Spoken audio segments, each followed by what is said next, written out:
Hey guys, welcome to Gods Unchained with the Professor and FakeMews. We're here today on a Friday, 428, for our musing. How are you doing, FakeMews? I'm doing good. All right, all right. So for those of you are our all five listeners, usually we do this on Thursday. Fake News had a little uh, under the weather episode last night, so we're moving it to today. But he's the trooper that he is. He wanted to get it done for this week, so I really appreciate that, Fake News. Yeah, so last night I had a temperature of 103.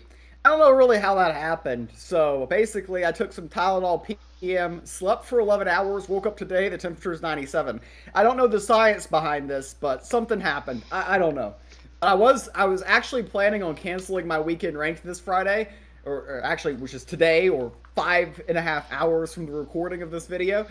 And now I'm probably going to still do it, but since I didn't announce it on Twitter, so there you go. Sounds good. A temperature of 103 almost equals the number of games you needed to rank up from gold to mythic, right?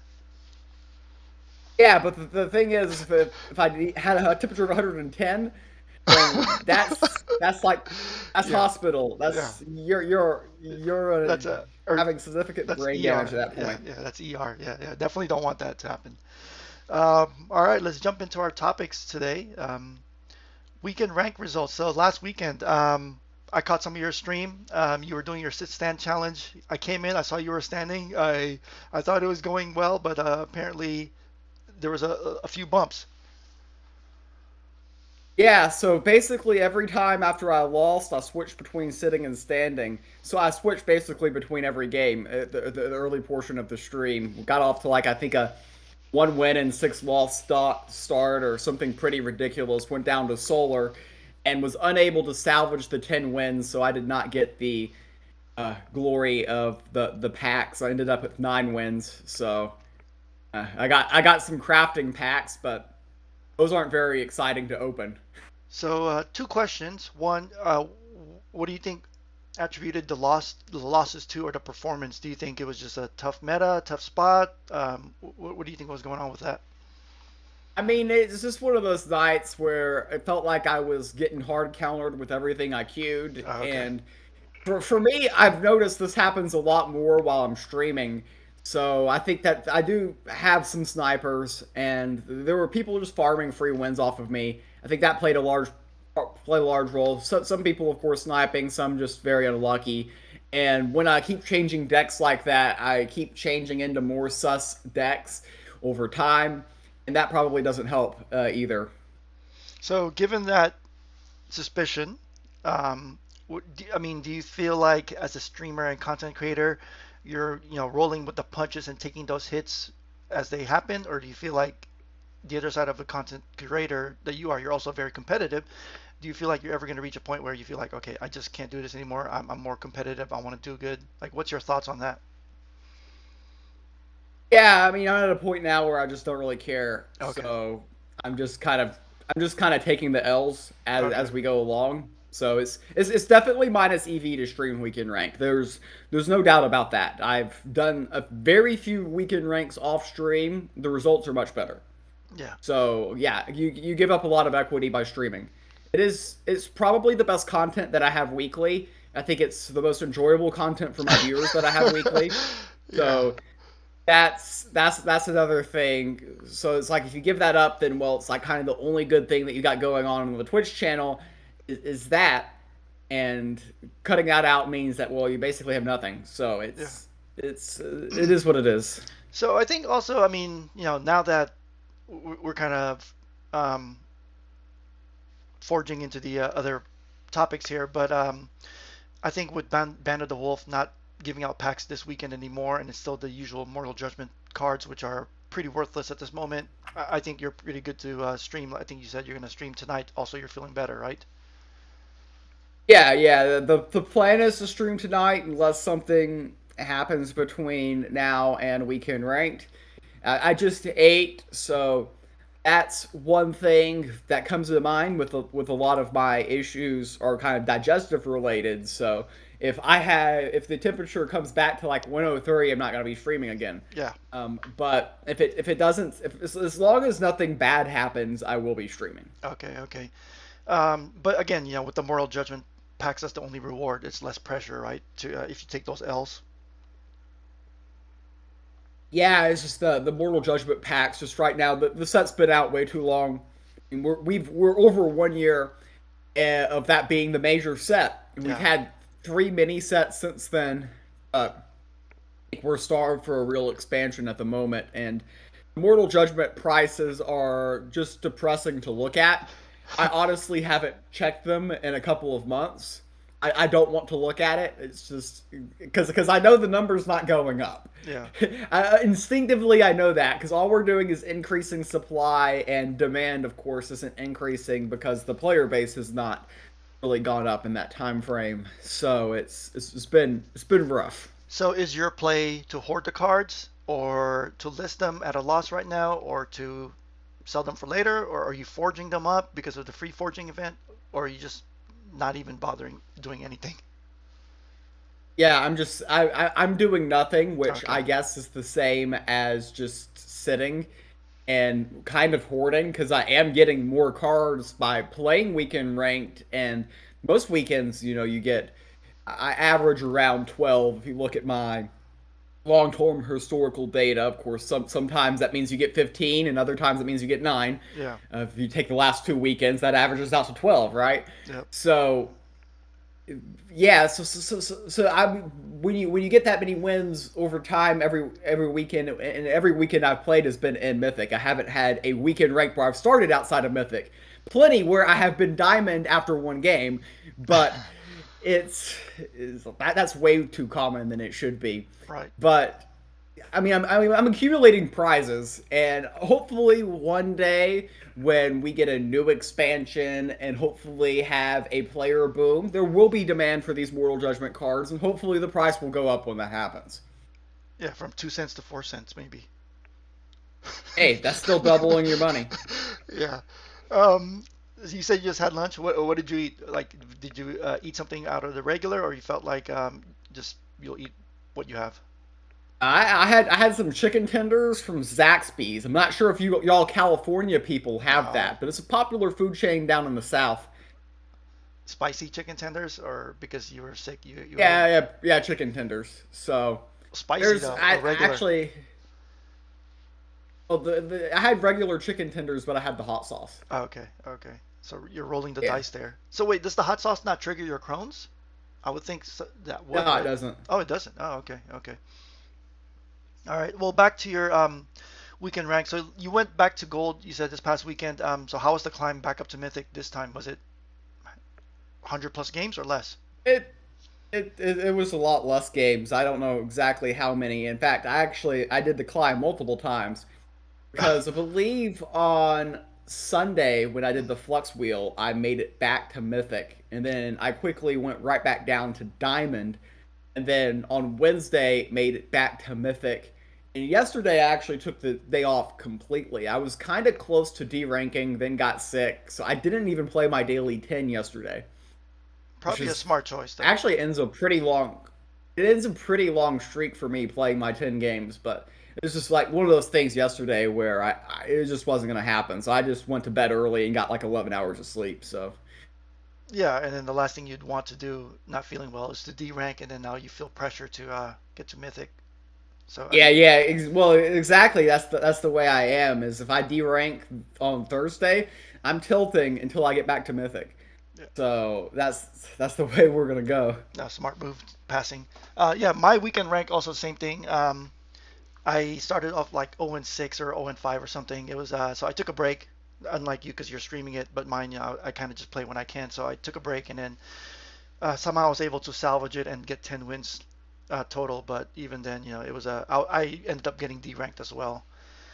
So taking a little bit of strategy from your book there, beating up on the lower ranked opponents to get the wins, not on purpose. Um, Yeah, it shouldn't be a thing in the game. They really should change the ranking system. I believe on the Council of Mortals meeting, Stack proposed kind of a rating freeze on weekend ranked, Yeah. meaning that if you start in Mythic, you'll play 18 games in Mythic, whether you lose all of them or win all of them, either way. So I think that's fair, especially when you have the prizes that are rank based. Like, for instance, if you have a 9 win and 9 loss record in Mythic, they're going to get a worse prize than you, who like lost pretty much every game they played in Mythic, went down to probably Solar Gold, and then got hot and ended up with 10 wins. Yeah. So that doesn't seem right. Definitely. Um, so going back to the Band of the Wolf, the crafting event is extended with the free forging to May 25th. Um, you still taking advantage of that free forging, or you're pretty much done with your forging? You didn't even forge because of your wallet Yeah, issue.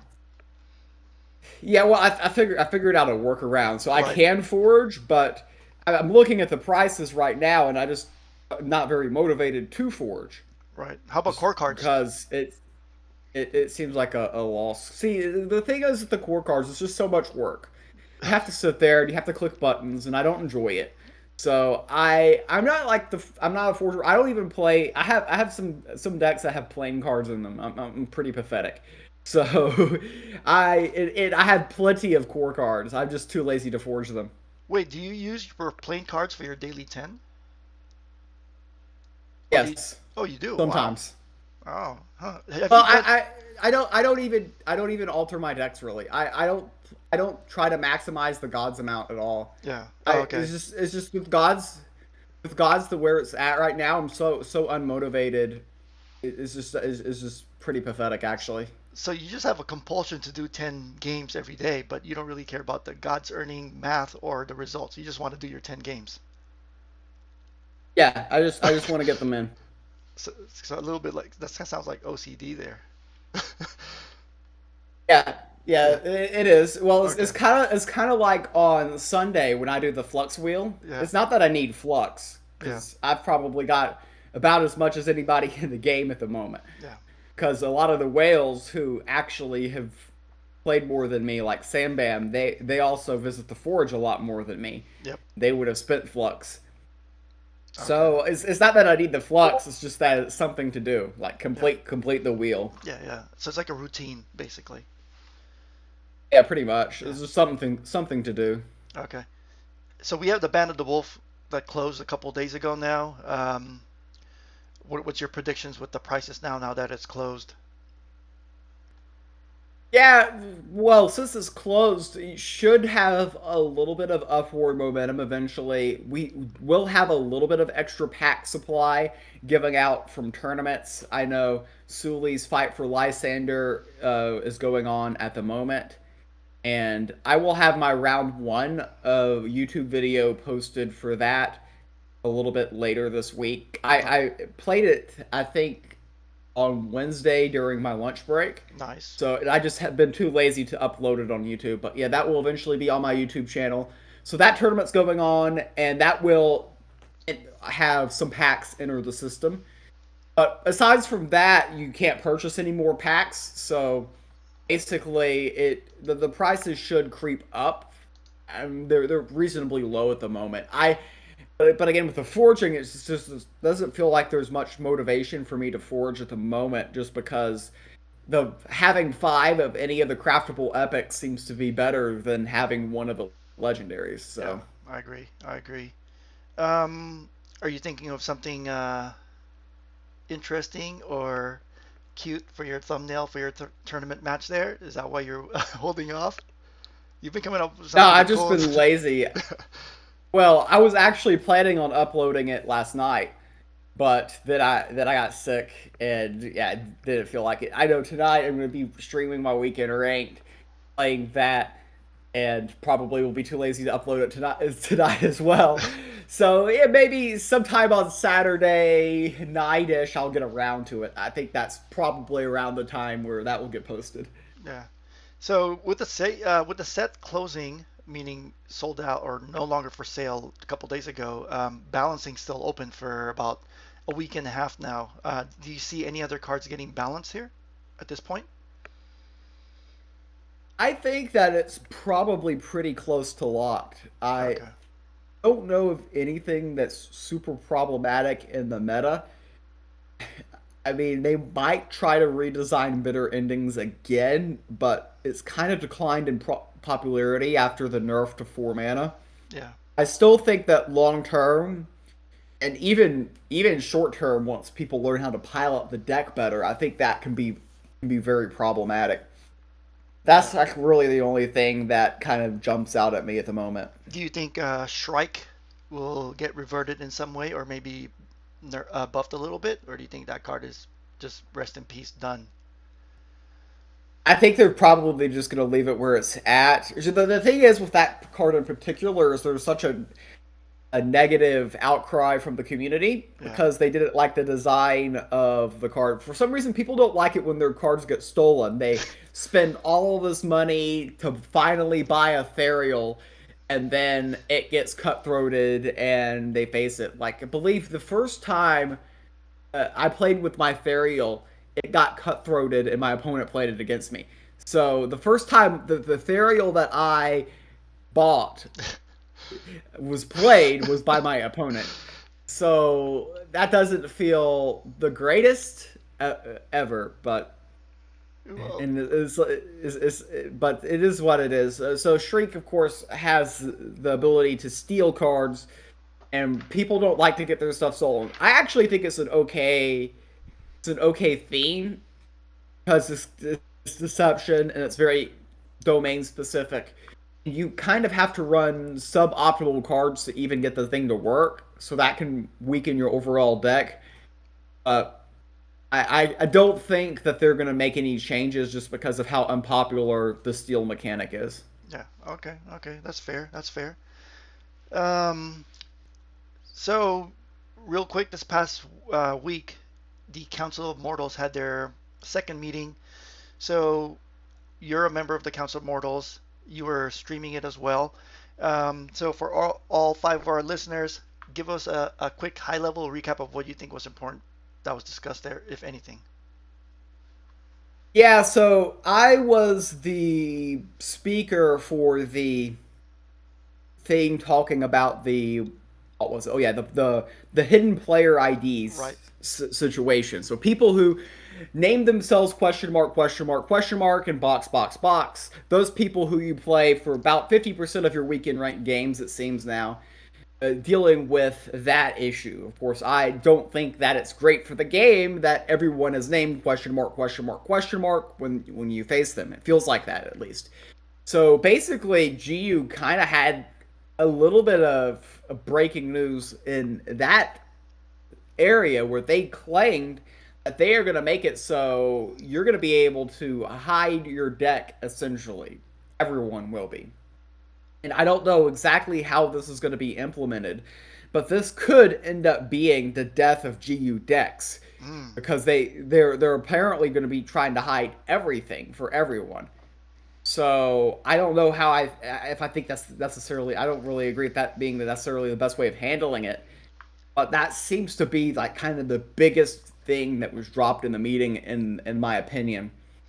And I guess it's gonna take some time to figure out what comes out of that. right. And basically, there's a lot of things that they said. Yeah, we're talking about it. We're in the just talking stage.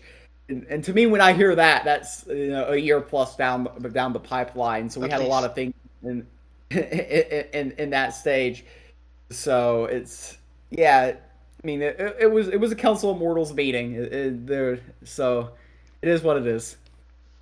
So, from your competitive experience, through different card games and different games in general, what's your overall thoughts about sort of getting that intel on your opponent? Like, do you feel like not even fair, but I guess just what's your general thoughts on being able to know what list your opponent is running and playing around certain cards, or relying on your own knowledge of the meta and queuing into, a war, thinking it could either be control or aggro, and then do you feel like which do you feel like is more skill intensive, or which do you prefer?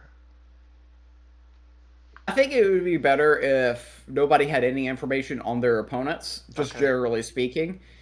But I mean, the reality is that at the moment, it, you can easily look up and guess what exactly your opponent is playing. So if you're not looking up your opponent's deck list, then you're at a competitive disadvantage. Right. And for most of my weekend ranks on stream, I don't bother doing that since I'm focused more on the stream stuff. So that's But probably not healthy for my win rate. right. But It in is terms what it of is. I yeah, mean, go ahead. generally speaking, I know what the main cards are in everyone's decks Yeah. pretty early in the game. Right. But I guess in terms of like skill, right? As a skilled player, do you feel like it takes more skill to know what you're running up against and playing against cards, or do you feel like it takes more skill to have that knowledge of the meta and then say, okay, I generally know what's gonna.